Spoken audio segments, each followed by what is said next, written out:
我叫高松，今年32岁，来自山东省青岛市消防救援支队航空救援大队，现在是一名飞行员。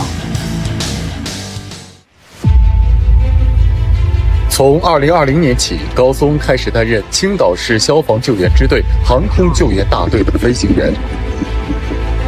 在担任消防飞行员的第1年，高松就驾驶卡32消防直升机，参与了青岛近年来最大的一场火灾扑救。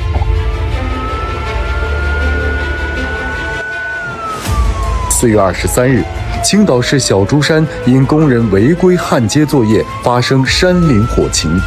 次日上午，明火被灭后，中午又因山风复燃。当天总共调动了1600余名救火人员、110余辆消防车、4架消防直升机进行扑救作业。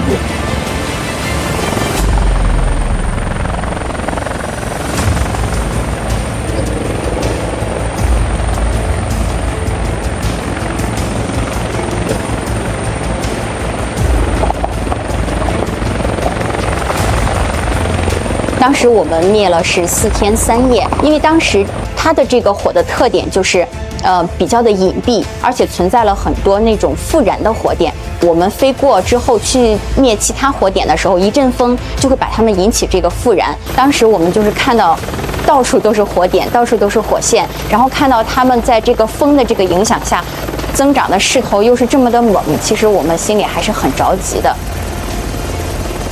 在这次救援行动中，高松的作业飞行时长超过了38小时，其中一次在连续飞行10个小时后，他因为长时间操作驾驶杆，手臂僵直，难以弯曲。那几天，整个青岛消防队伍都绷紧了弦。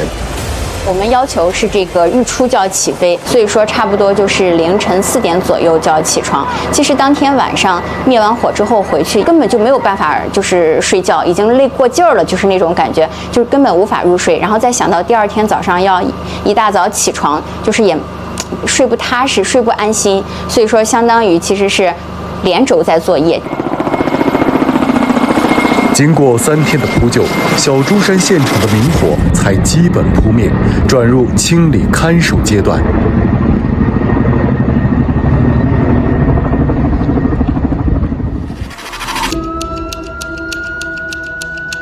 在高松完成的多次灭火任务中，最难忘的是2022年4月的那几天。当时青岛崂山支脉北路发生森林火灾，由于起火地点地处海边山石，地势险峻，人员难以攀登到达。航空大队接到青岛消防支队指挥中心的调度，命令大队2架消防直升机火速飞往现场，阻止火势蔓延。当时我们是半夜接到的这个紧急的救援的通知，日出起飞。到了现场之后，然后发现它的现场很多都是一些火点，还有一些山谷火、悬崖火或者是峭壁火，就是它的这个扑救相当的一个困难。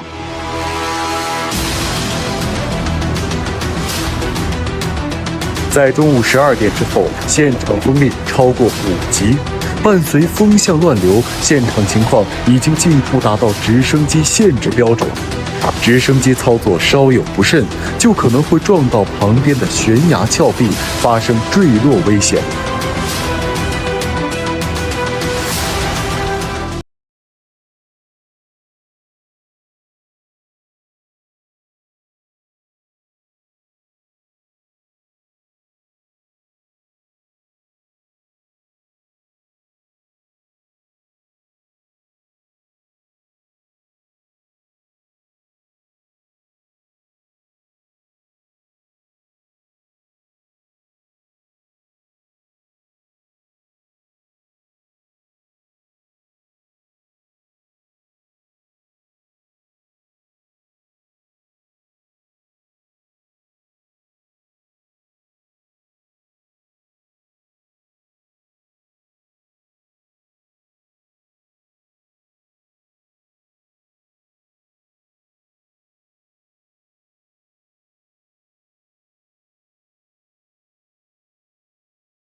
对于普通人来说，要想成为一名消防员，不是一件容易的事儿。对于高松而言，一身戎装是他从小的梦想。我当时是高中的时候，高考一本线，然后610多分吧。其实当时就是源于这个橄榄绿，就是我对橄榄绿这个特别的崇拜，特别就是想成为一名军人，然后就考入了这个武警学院，加入了武警这个部队。2016年，高松从武警学院毕业后，加入了青岛市崂山区消防救援大队。2年后，青岛市由于多样化的地形需要，组建起了一支全新的消防航空救援队伍。此前在队中从事火灾调查工作的高松主动报名，通过选拔考核，成为了救援大队中唯一的女飞行员。我从小其实就有一颗飞行梦，在2018年的时候，我们青岛支队选飞行员，然后我就义无反顾的报名，也是希望自己能得到这个机会，然后去实现自己内心的那个飞行梦。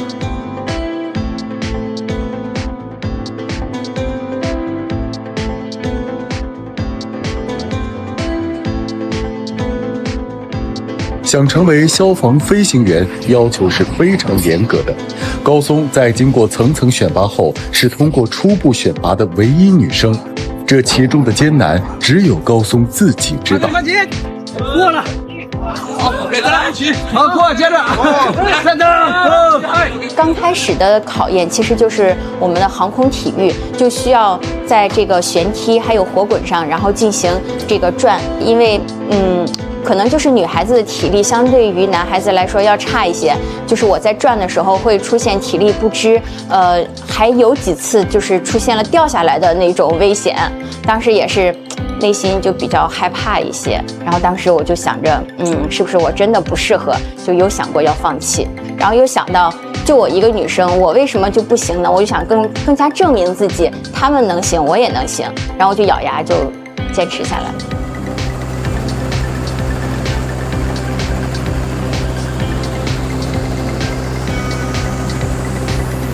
座舱实习的时候，我们每个人都还很心有充足。然后当你真正坐上飞机的时候，它的那个旋翼开始转动，然后发动机的那个轰鸣的那种声音，再加上伴随着你的直升机逐渐的这个离地，就感觉就是不自主的心里就是紧张。很多人可能都觉得，哎呀，直升机飞起来应该是在飞的过程比较难，其实是在这个悬停的时候是最难的，就是你感觉你的双手双脚都是在这个操作，然后你的视线还要就是观察着外面找一个参照物。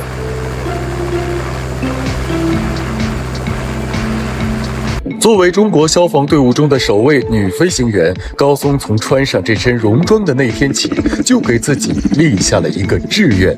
我们学校男生跟女生的比例是6比1，女孩子特别少，所以我从那时候就立下了一个志愿，就是一定不能比男生差，就是他们能做到的，我们也能做到。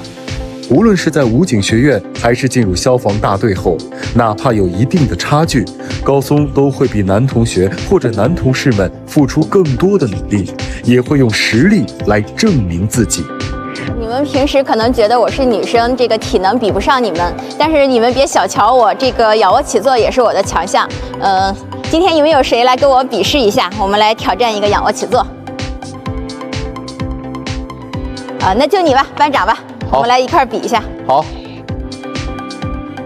然后我们来站个边，支持我的站这边，支持高老师的站这边。我也要。啊！我必须支持我们。行。我们在。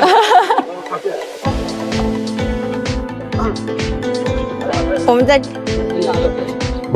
航航来给我压着吧。由班长和高队长比赛，现在开始。1、2、3、4、5、6、7、8、9、10。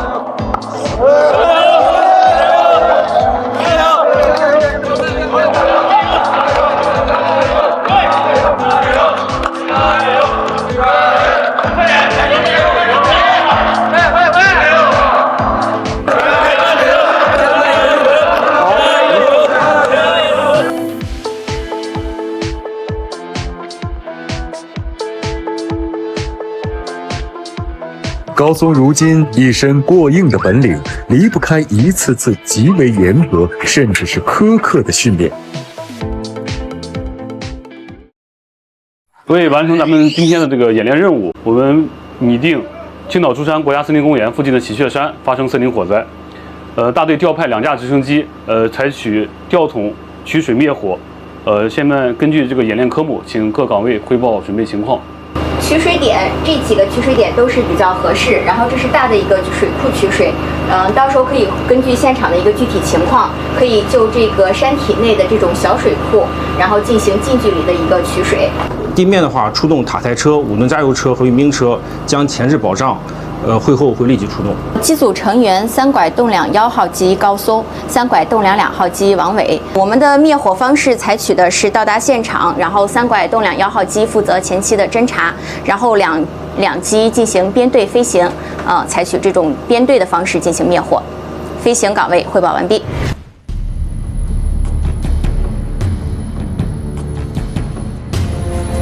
现在飞机马上就要起飞，高松在进行直升飞机的检查。我们今天有2个任务，第一个是灭火训练，然后第2个是绞车救援。好，那么准备起飞了吗？好，可以准备起飞。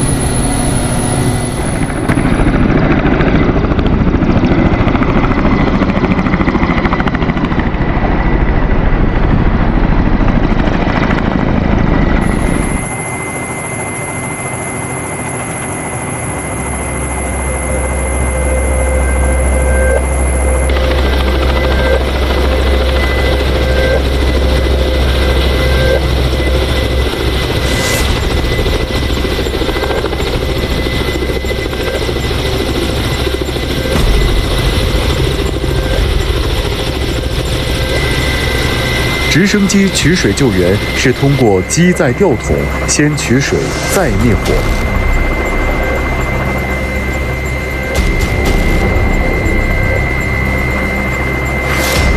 而吊桶的缆绳只有5米，还需要留出1米到水下。越靠近水面，环境越复杂，因此飞行员需要不断观察周边的环境，保持动态平衡。经过不停训练，高松已经熟练掌握，不到1分钟就能将容量5吨的水桶装满。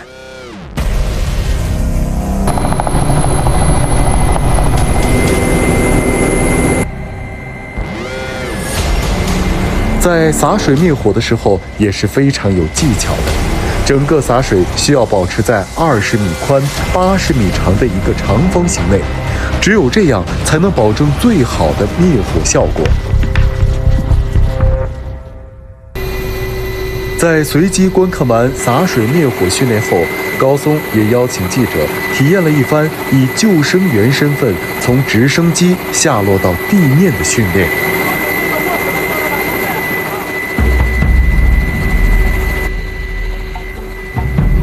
舱门打开后，绞车手将单套套在记者身上。随着记者出舱，绞车手放下缆绳，记者模拟的救生员正好落到被困人员的位置。在大部分救援过程中，直升机一般悬停在20米的高度，相当于7层楼高。驾驶员需要保持飞机悬停的极限稳定。参与此次体验的记者并没有接受过专业训练，这就给高松提出了更细致的操作要求，以保证出舱人员下落的平稳。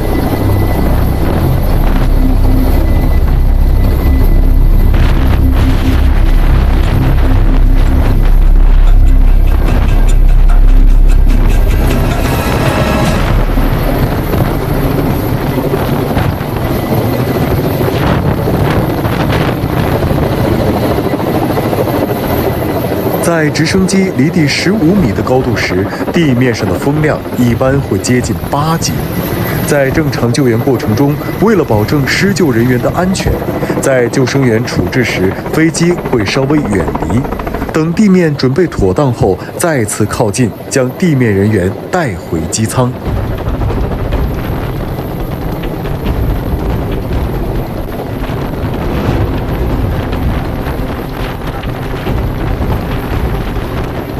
为了能减少记者的恐惧，高松贴心地降低了轿车救援的高度。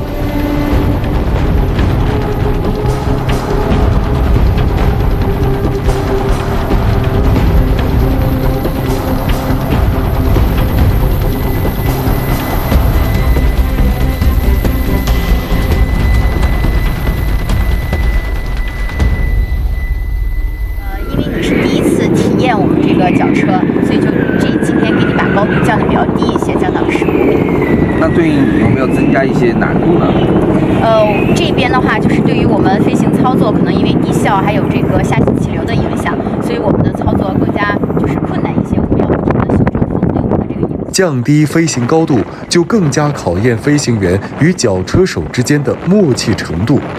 飞机的操作手其实就是听后舱绞车员的指令，就是必须要精准，他会告诉我们左移右移，那么我们就要确保高度和这个前后的距离是不变的，只改变它的左右的方向，而且你的这个活动量必须是一个单位，一个单位就相当于微调。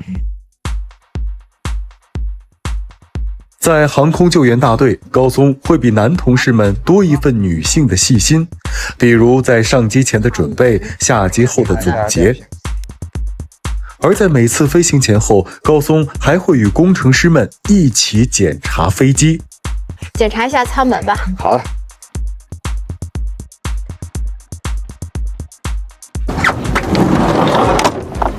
可以是吗？来，我试一下。上次飞的时候好像出现了一个卡顿，还是有点吃劲儿，要不？好，那对舱门这个滑轨进行一下润滑吧。对，还是有点吃劲儿。我们在每次有飞行任务的时候，都会进行航前的检查和航后的检查。然后我们在25小时、50小时和100小时的时候，分别对这个飞机进行一个整体的定检维修工作，时刻保证直升机的有效性，然后能让飞机随时能拉得出、打得赢，然后保证飞机能够顺利完成任务。目前，高松所在的航空救援大队有2架卡32消防直升机。该机是专为消防设计研制的双发通用大型直升机，装配2台燃气涡轮发动机，最大航程670公里，最大巡航速度230公里每小时。高老师，你能给我介绍一下你们这个飞机吗？我刚刚看到这个地方有个飘带，然后这有个带子，特别有意思。我给你摘下来，你看一下。它的长的这个构造也是比较有意思的。好。我看它前面有2个管，这是干什么用的？这个就是我们的这个空速管，然后它是配合这个直升机，就是左右侧的静压孔，然后来测出直升机的空速，进行一个速度的一个显示。就是说，空气从这里进去，然后通过空气的速度，对，来决定飞机的速度。对，它其实就来测量出，它测的是它的动压，然后还有一个静压口测的是静压，动压和静压，然后一个差就可以测出我们这个空速，直升机的空速。哦，我发现我们的青岛消防直升飞机啊，它和我印象中的直升飞机它有个最大的区别，它为什么没有尾旋翼呢？对，这就是我们这2架直升机的一个最大的特点，它采用的是这种共轴双旋翼的一个设计，然后取消了这个尾旋翼的这个设计。它的一个主要的大的特点就是它的抗风能力特别强，它可以抗15米每秒的风，也就是说日常我们7、8级的风对它来说是完全没有问题的。所以说对于山里面这种森林火灾的扑救，山里面风向多变、风向复杂，对它来说是完全没有问题。另外呢，它的这个稳定性也是这个同吨型里面稳定性最强的直升机，取消了这个尾桨的一个设计，它的事故几率相对就会大大减少，安全性大大提高。那你能带我到机舱内部去参观一下吗？好，走。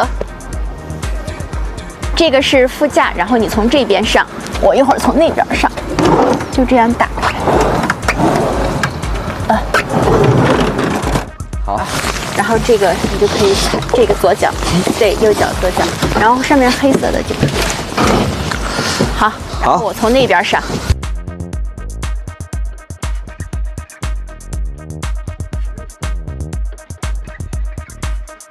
我们的这个直升机呢，它是没有这个自驾，然后巡航，包括辅助驾驶的，就是在整个的驾驶过程中，包括救援过程当中，都是靠我们飞行员自己的这个手动驾驶，所以说它的这个操作难度还是比较大一些。像你们考飞行员，可能是万里挑一，10万里挑一，那是怎么来评判一个人合不合适当飞行员呢？我们入门就是从悬停开始入门的，当时我们要求就是5小时淘汰制，就是相当于你要飞行5小时，然后必须掌握悬停这门技术，你能够把直升机在就是某一个高度，然后某一个位置稳稳的悬停住，这个才是说明你能够具备这种飞行的这个条件。我们的右手控制的是这个驾驶杆，然后左手是这个总距杆。脚是放在2个脚蹬的这个位置上，它控制的是我们的机头的这种左右。然后这个地方它有一个小球，这个黑色小球可以来反映直升机侧滑的一个情况。然后出现了侧滑，我们就要相应的蹬角舵。对于直升机的操作而言，在设计之初就并没有专门为女性飞行员的驾驶考量，于是，在操作上，高松最初还遇到过不少困难。它的这种跨度操作比较难，我们就先来比一下这个手，然后来看一下这个。其实就是因为有很多地方我的这个手就是达不到，比如说这个驾驶杆，然后我们这个是机轮刹车，在滑跑的时候会用到。像正常的你们男生可能就直接就握到，然后我的一个虎口的量我是握不到这个的，我就需要这么转一下，然后就是用出很大的劲儿才能这个握到刹车，可以试一下。看我试试啊。其实很轻松的就能举起来，然后能操纵这个杆。可能对于你来说，你就是因为够不到它，所以就是只能用指尖，然后用整个臂力的力量去抬起它，对不对？对，是。刚刚我和你比手的大小的时候，我发现你的手特别粗糙。对，就是我手上就有很多茧，而且这个虎口这个地方也有茧，就是平时经常接触这些驾驶杆，然后就是磨出来的这个茧。它的尤其是在我们灭火的时候，加上5吨的这个载重，它的杆力特别大，而且它的这个粗糙性其实比其他的这个飞机要大很多。你包括你看它这个的面其实都不是光滑的，我的手背还是能看人的，但是一转到我的手心，其实根本就不像这个手背这个年纪应该有的这个手。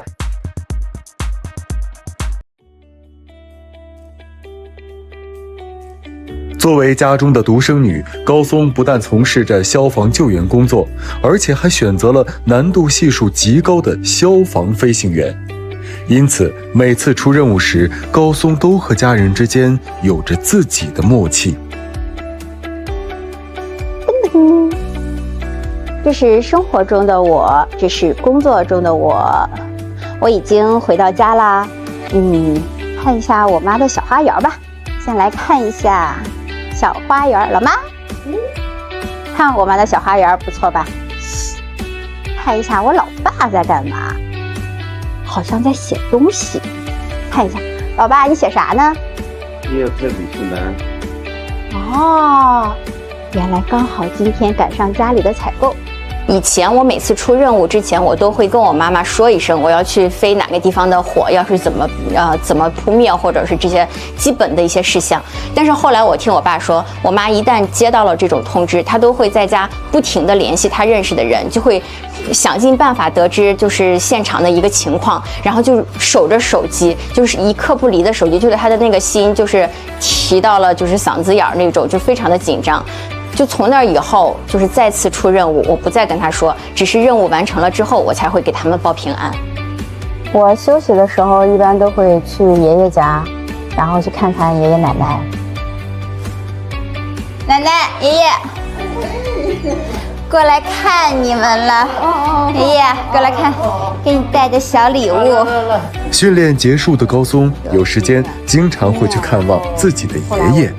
因为我的爷爷他是空军，然后他很遗憾没有入选成为飞行员，他做成了那个飞行教员，所以说从小也是受爷爷的影响，给我灌输了很多这种飞行的这种概念。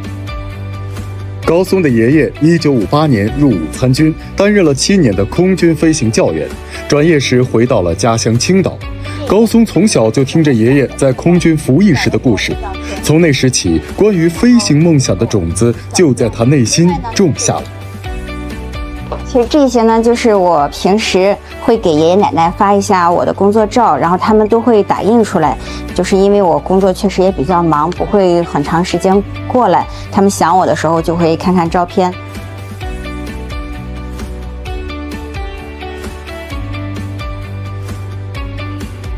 我替你圆了飞行梦，替你上天了。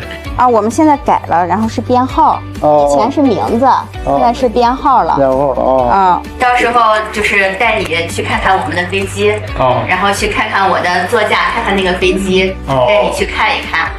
然后你也多注意身体，马上那个5月份我就要结婚了，到时候咱一块儿就是保重好身体，然后开开心心的参加婚礼。